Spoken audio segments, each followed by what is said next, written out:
O governo Bolsonaro ele foi eleito com base nas promessas de desenvolver uma política de novo tipo, né, e mesmo com conteúdos diferentes, né, do ponto de vista das propostas governamentais. É óbvio que ele foi inteligente o suficiente para capitalizar, né, um sentimento generalizado de descontentamento da população brasileira, primeiro com relação às políticas, com relação à política, com relação aos políticos, aos partidos, né? E, por outro lado, também um sentimento de descontentamento generalizado causado pela crise econômica e social profunda que o país tem atravessado ao longo dos últimos 2 anos, principalmente após o golpe que depois a presidenta Dilma Rousseff. Na verdade, o que a gente está vivendo agora, quer dizer, são os reflexos da implementação da política que eu chamo do austericídio, né? Quer dizer, que foi uma combinação perversa, primeiro, de uma política fiscal extremamente agressiva, e aí se entende política fiscal por uma redução significativa das despesas orçamentárias com as políticas sociais e com investimento, principalmente.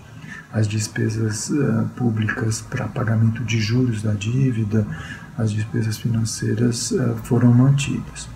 E, por outro lado, a combinação dessa política fiscal com uma política monetária extremamente agressiva, as chamadas taxas de juros, né, tanto a taxa oficial, a Selic, quanto as taxas praticadas pelos bancos no sistema financeiro, fizeram do Brasil campeão mundial da taxa de juros. E isso tudo só podia provocar essa combinação explosiva, né, gerando a maior recessão da história do país, colocando 13 milhões de pessoas desempregadas, e agora a divulgação de que temos quase 27 milhões de pessoas subaproveitadas, né, pela sua força de trabalho, em função justamente da crise.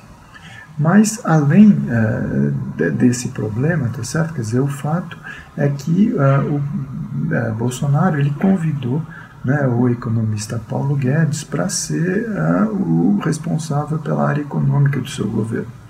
E o Paulo Guedes promete justamente a continuidade, o aprofundamento desse tipo de opção de política econômica que só fez agravar a situação da maioria do povo brasileiro. Quer dizer, ele prometeu que não vai mexer uma vírgula, né, na emenda constitucional 95 que o Temer aprovou, que provoca um congelamento das despesas sociais durante 20 anos. Então, durante 20 anos, você vai ter um congelamento das despesas com saúde, com educação, né, com infraestrutura, com saneamento, com previdência, e deixando correr livre e solta as despesas financeiras. E, por outro lado, o Paulo Guedes ele é um economista conservador, liberal, e ele é um adepto ferrenho da privatização. Ele já anunciou, antes mesmo da vitória do Bolsonaro, que, na sua interpretação, todas as empresas estatais que ainda restam deverão ser privatizadas. E aí significa privatizar a Petrobras, a Eletrobras, os Correios, empresas fundamentais, tá certo, para qualquer perspectiva de retomada do crescimento e do desenvolvimento econômico. E, por outro lado, quer dizer, ele anuncia também que é a favor da entrega dos bancos estatais para o setor privado. Quer dizer, significa privatizar Banco do Brasil, Caixa Econômica, e reduzir significativamente o papel do BNDES, o banco que promove o desenvolvimento de longo prazo no país.